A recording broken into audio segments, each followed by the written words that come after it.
জাতীয় ফুটবল দলের সাবেক অধিনায়ক কায়সার হামিদের কন্যা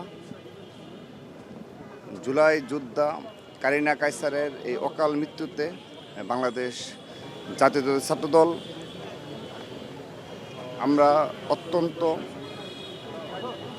শোকাহত হয়েছি এবং তার এই অকাল প্রয়াণে আমরা শুধু শোকাহতই নয়, একজন জুলাই যোদ্ধাকে হারিয়ে আমরা সত্যি অত্যন্ত মর্মাহত।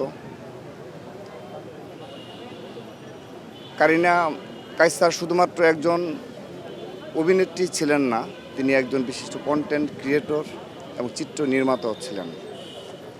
তিনি সংস্কৃতি অঙ্গনে তার অবাধ বিচরণ ছিল, কিন্তু তার মাঝে সবসময় দেশপ্রেম বিরাট আমরা দেখেছি।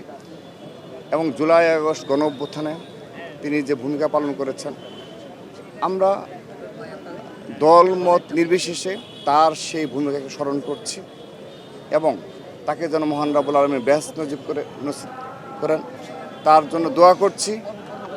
এবং আমরা একটি কথা বলতে চাই যে তিনি একজন নারী হিসাবে যে ভূমিকা পালন করেছিলেন, কিন্তু গতকাল সোশ্যাল মিডিয়ায় আমরা যে তাকে নিয়ে যে নোংরামি এবং প্রপাগন্ডা বলেন এবং চরিত্র হরণ বলেন, যে একজন মৃতকে নিয়ে আমরা তার তীব্র নিন্দা জানাচ্ছি।